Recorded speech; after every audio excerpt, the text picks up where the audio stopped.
We are going live. We I are was I was something I wanted to ask you, but it's too late now, so mm, we don't are worry about going it. live. Here we are going live. This is our Team Racing YouTube live. And I am so happy to be here. I am Krylios, Team Racing Productions MC and producer.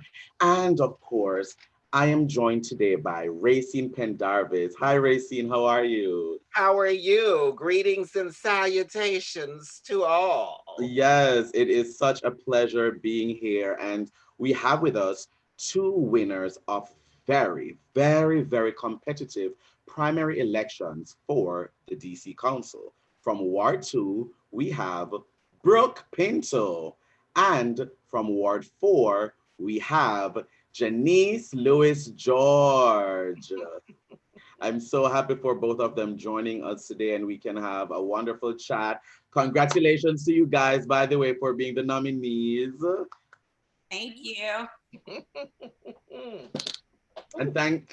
Thank you guys for spending some time with us today. Now tell me, how do you each feel about the primary campaign, the voting process for the DC voters, and the election results? Let's start with Brooke. Well, it was certainly an exciting primary season. In our ward, we had 8 candidates running for the Democratic primary. We were a bit frustrated that not all of the mail-in ballots were able to be sent out in time to every registered voter, and that's something that I'm really hopeful the Board of Elections will be able to implement going forward, to really restore trust that people have in the process, knowing they will receive a ballot, knowing it will be tracked appropriately. I think the Board of Elections was doing what they could with limited resources to get everything up and running, but I'm really hopeful for a more streamlined process moving forward. I am certainly very pleased with the results, and I'm honored to be the Democratic nominee to be on the November general election ballot for the regular 4-year term. And as you know, 2 weeks later, there was a special election on June 16th to fill the current vacant seat on the council. So I'm excited to have won that race, and I'll be sworn in this Saturday. Ah, Council. well, congrats. Congratulations on Congratulations. that. Congrats. So much. What about you, Janice? Yeah, I am feeling just overwhelmingly grateful.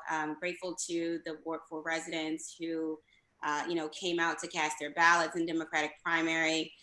Grateful to all the endorsing organizations who came out and supported.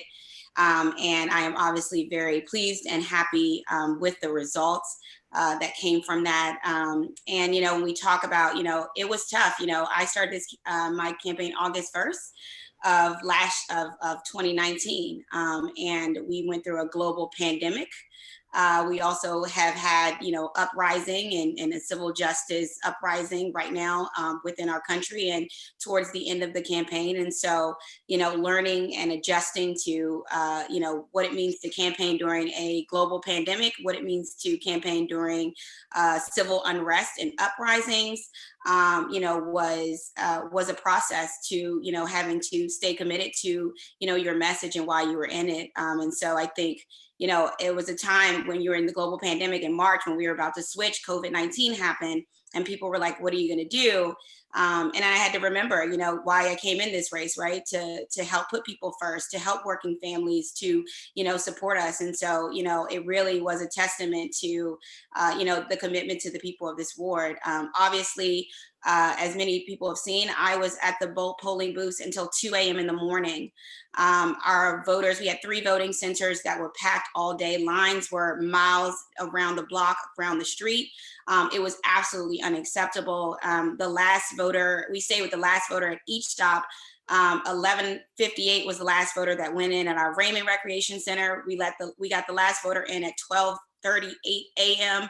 At Abbey Wells, and then we were at Emory Heights until literally 1:15 a.m. the last voter went in, and about 2 in the morning that last voter came out. And so, when we talk about the democratic process moving forward and what that looks like, we have to be better prepared. We had numerous testimony, and it looks like the Board of Elections has heard us from last week's testimony, and Charles Allen is working to make sure that this doesn't happen in November. And so I am thankful to all the voters who stayed in those lines until 1 in the morning to cast their ballot and vote. And that's so important. And I was thinking, and that's why I always stress voting early.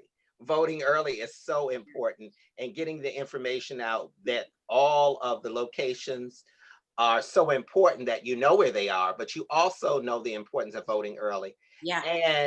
And just, you have to be adamant, you have to be adamant about that. And it's, I personally believe, I feel like elections days all across the country should be a holiday, a national holiday. You should be off. You should, the less pressure, the less stress for everyone. I really feel like that should be implemented across the country as a whole. But let me take this question to Brooke. Brooke, you also won the special election for the current vacant Ward 2 seat on DC Council. When do you officially, oh, well, you just said you officially become sworn in on Saturday. So we already know that you've answered that. So that's a good thing. So how do you feel about that? Are you, I mean, it's like, oh my goodness.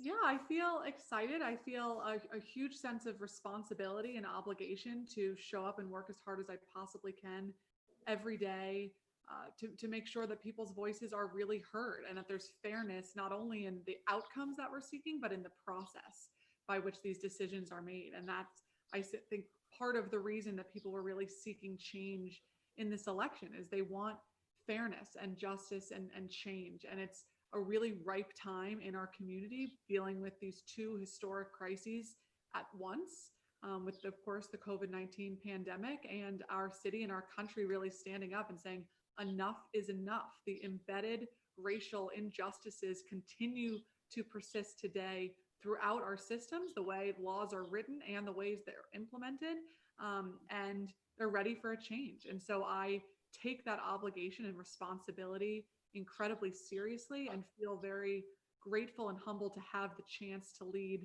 and care for our community during this time. And we'll work every day to do so most responsibly.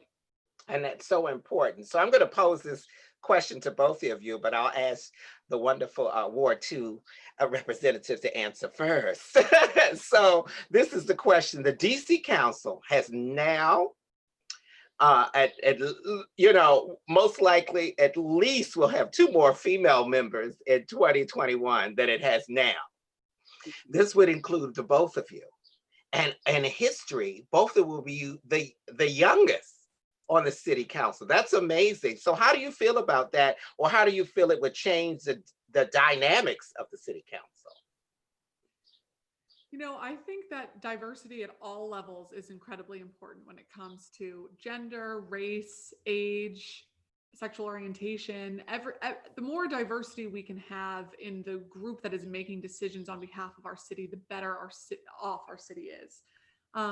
When it comes to more women being on the council, I'm very excited to hopefully join Janeese there very soon. I think, with all due respect to our male counterparts, I think women tend to be incredibly thoughtful legislators, very inclusive, empathetic, detail-oriented, are less likely to take credit for things. And I think that creates for a really responsible body. And so I'm really excited to be a part of that shift. When it comes to being the youngest council member, I seek to represent all people, no matter what their age is. And we, our seniors in particular in Ward 2 need a lot more support. We need more civic spaces and centers. We need to make sure our sidewalks are safe for our senior pedestrians and that our seniors are able to age in place in their homes. But I do think there's a really exciting opportunity to get more youth involvement in the democratic process, particularly at our local area schools, where there's a lot of focus on national politics, international politics. And something that's always really inspiring to me with local government is that on the DC Council, you only need 7 votes to get something passed, and you could make a huge difference right away. You don't have to wait 2 or 3 or 4 years to make an impact in your community. And I'm grateful I was exposed to all the opportunities there were to give back to our community in the DC government during my time in law school. And I really want to ensure that we're including youth voices, both from the student perspective and because youths are really creative and thinking outside the box because they're unencumbered by the status quo and kind of how we think things have to be. We don't have to just change things to a broken system. We can really rely on our youth voices to help us recreate a better system. And how about you? How do you feel?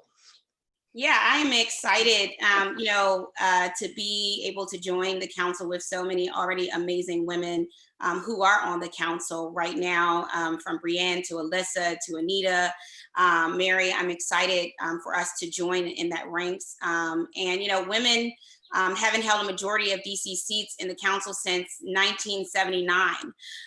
So this is a tremendous opportunity and importance of shift of power in leadership. And we see it happening across, not in this city, but also across this country and elections all over, that women are stepping up to the plate to lead.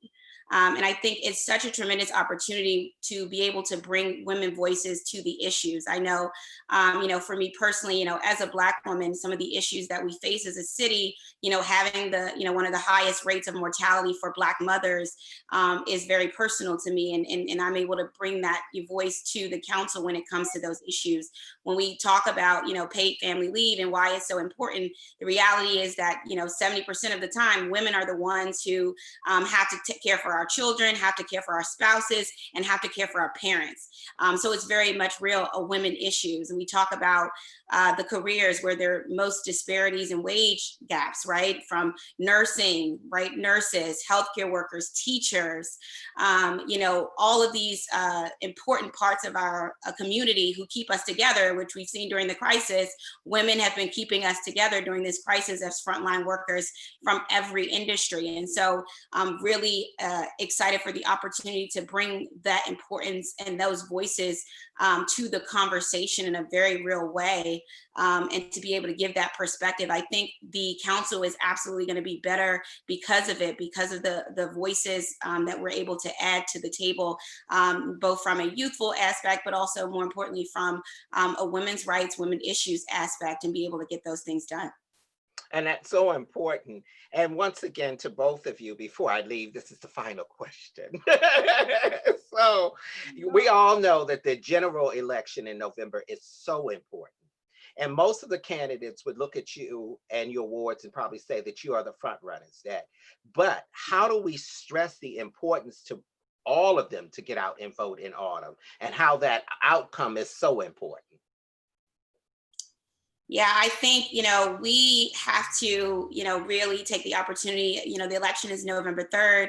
And it's going to be so important. We saw with the primary election how important, like you just said, it is to let people know when an early vote, to know that we're going to get, if you get mail-in ballots, how to mail those in. I think it's important to talk about the national stage. We have a presidential election that takes place in this, in November between Donald Trump and Joe Biden. And our lives are really at stake. And for us, especially in DC, we don't have statehood.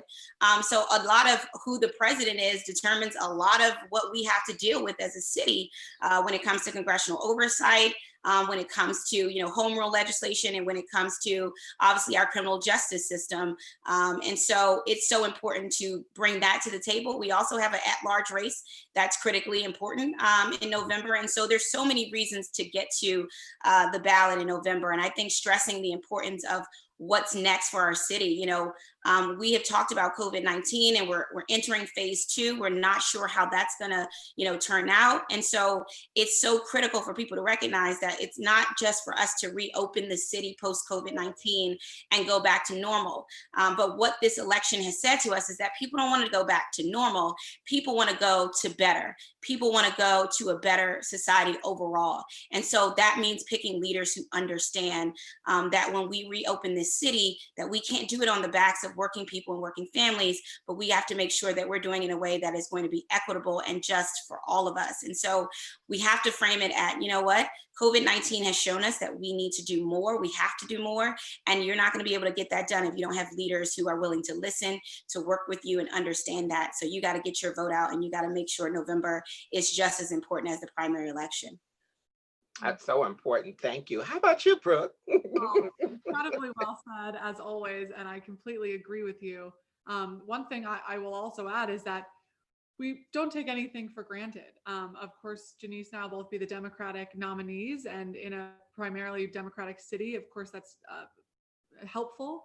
But we saw in 2016 when people took for granted the presidential ticket that Hillary Clinton would win, and many people stayed home as a result. And of course, it was a major confluence of many different events and decisions that led to the unfortunate result of President Trump being elected. But we can't take anything for granted. And as Janeese is noting, you need to choose who you believe in and make sure that you're electing us, hopefully, who can represent your voice, be at the table all day, every day, to ensure we don't take anything for granted. We don't accept things the way they are just because it is the way it has been.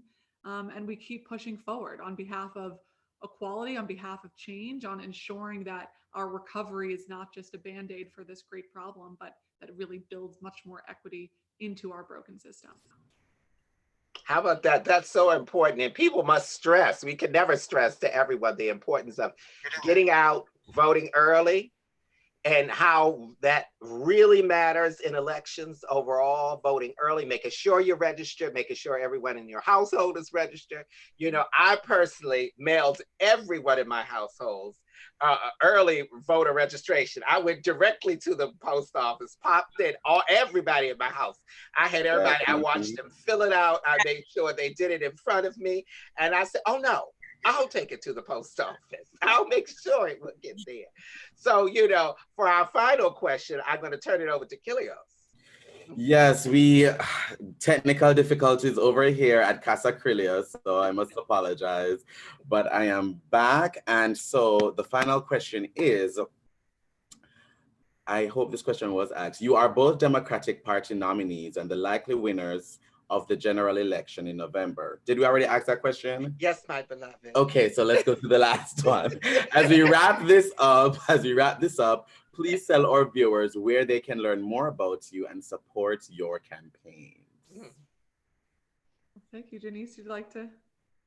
Yeah, you can please go to Janeese, JANEESE, the number 4, DC.com to learn more. You can also go to my Instagram as well as my Twitter, which is Janeese4DC, and well as Janeese Louis George 4 Ward 4 on Facebook. I will be, I believe firmly as a leader that you have to be able to listen to your community to figure out what's going to be front table, you know, what we're going to advocate for as soon as I get at the Wilson building. So I will be doing a listening tour in each and every one of my precincts starting on July 5th.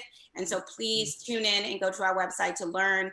We will be doing listening tours every day up until the general election. Wonderful, wonderful. What about you? And you can go to my website at brookepinto4ward2.com. I'm jealous of your 4, Janeese. That fits in perfectly. But ours is BROOKEPINTOFORWARD, the number 2.com. You can follow us on Facebook, Instagram, and Twitter at Brooke for Ward 2. Come Saturday, we will be announcing on all of those platforms our new official accounts, where you can follow for more up-to-date updates on the council and information about how to get in contact with me, how to set up a direct meeting, and really looking forward to hearing from everybody and making sure your voice is included in this process as much as possible. Everybody has a direct line. Everybody has the opportunity for a meeting, and I want to hear from each of you. Awesome, awesome. Thank you guys so much for joining us, and thank you for your patience. I'm glad y'all could hold on the fort while I was trying to get everything together. Thank you guys, and once again, congratulations on being the nominees. Thank you for having us. And to our viewers.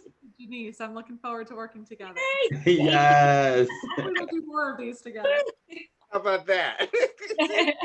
Take us out, Rayceen. And most of all, to our viewers, thank you all for watching. Bye, everyone.